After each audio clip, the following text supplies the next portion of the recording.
பாத்துட்டு வரேன். ராணிக்காகமும் எந்த வீட்டுல குருவிகள் இல்லைன்னு பாக்குறதுக்காக பறக்க ஆரம்பிச்சது. அந்த நேரத்துல மீனுக்குருவி வழக்கம் போல உணவு தேடுறதுக்காக அந்த பக்கமா பறந்து போச்சு. மீனு, இரு இவ்வளவு வேகமா எங்க போய்கிட்டு இருக்க? ராணி அக்கா, நான் உணவு தேடுறதுக்காக பக்கத்து காட்டுக்கு போறேன். மழைக்காலம் ஆரம்பிச்சிடுச்சுல, அதனாலதான் நிறைய தானியங்களை சேமிக்க வேண்டியது இருக்கு. ஆமா மீனு, நீ சொல்றதும் சரிதான். சரி நீ உன் வேலைய பாரு, நான் நதிக்கரைக்கு தண்ணி குடிக்கிறதுக்காக போறேன் அப்படின்னு பேசிக்கிட்டு ரெண்டு பறவைகளும் ஆளுக்கு ஒரு திசையில பறந்து போனாங்க. ஆகா, இதுதான் நல்ல சமயம். அந்த மீனுக்குருவி வர்றதுக்கு எப்படியும் நேரம் ஆகும். அந்த முதல குட்டிய இந்த குருவியோட வீட்லயே போட்டுடலாம் அப்படின்னு சொல்லிட்டு ராணிக்காகவும் தன்னோட வீட்டை நோக்கி பறந்து போச்சு. கலு, சீக்கிரம் அந்த முதல குட்டிய மறைச்சு எடுத்துட்டு வாங்க. உடனே காலுக்காகவும் அந்த முதல குட்டிய ஒரு கூடையில வச்சு துணியால மூடினபடியே எடுத்துக்கிட்டு மீனுவோட வீட்டுக்கு போச்சு. ரெண்டு காகங்களும் வேகமா அந்த கூடைய மீனுவோட வீட்டு முன்னாடி வச்சுட்டு அங்கிருந்து பறந்து போயிட்டாங்க. கொஞ்ச நேரத்திலேயே மீனுக்குருவி தனக்கான தானியங்களை எடுத்துக்கிட்டு தன்னோட வீட்டுக்கு பறந்து வந்துச்சு.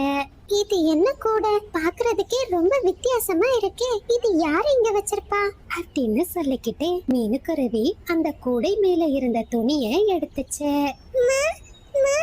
எங்க போயிட்டீங்க? எனக்கு ரொம்ப பசிக்குதும்மா, எனக்கு சாப்பாடு வேணும். முதல்ல குட்டி, நான் உன்னோட அம்மா கிடையாது, கவலைப்படாத.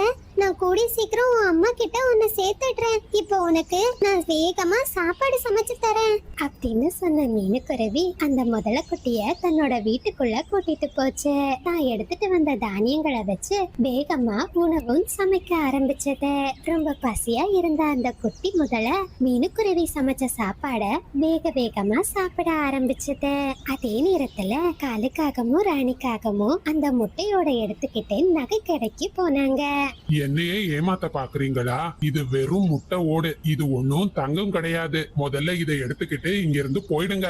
அண்ணே, என்ன சொல்றீங்க? நாங்க பாக்குற நேரம் இது ஜகஜகன்னு சொல்லிச்சது.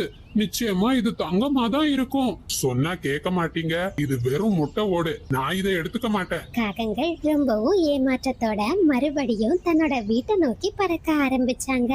அந்த நேரத்துல முதலை அம்மா தன்னோட குழந்தைய தேடி காட்டுல பல்வேறு இடங்கள்ல நடந்துகிட்டு இருந்தாங்க.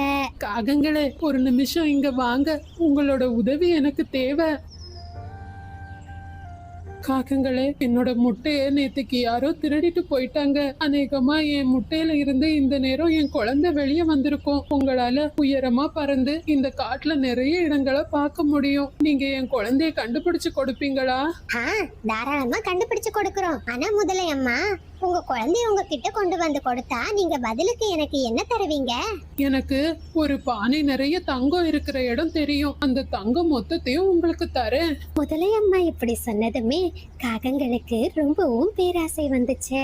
உடனே அவங்க அந்த முதலை குட்டியை எடுக்கிறதுக்காக மீனுவோட வீட்டை நோக்கி பறந்து போனாங்க. மீனு, வீட்ல இருந்து வெளியே வா, உன்கிட்ட ஒரு முக்கியமான விஷயம் சொல்லணும். என்ன ராணியக்கா, என்ன விஷயம்? மீனு, உன் வீட்ல ஒரு முதல குட்டி இருக்குல்ல, அந்த குட்டிய காணாம அதனோட அம்மா காடு முழுவதும் தேடிக்கிட்டு இருக்கு. நீ எங்க கிட்ட அந்த முதல குட்டிய கொடு, நாங்க அதனோட அம்மா கிட்ட கொடுத்துடுறோம். ராணியக்கா, நீங்க நிஜமா அதை சொல்றீங்க? யாரோ இந்த முதல குட்டியை என் வீட்டு முன்னாடி போட்டுட்டு போயிட்டாங்க. நாங்க நிஜமா தான் சொல்றோம். நாங்க வர வழியில தான் அதனோட அம்மாவை பார்த்தோம். உனக்கு எதுக்கு சிரமம்? எங்க கிட்ட அந்த முதல குட்டிய கொடுத்துடு. சரி, அந்த முதல குட்டிக்கு அதனோட அம்மா கிடைச்சா எனக்கு சந்தோஷம் தான். சொன்ன மீனுக்குருவி அந்த முதல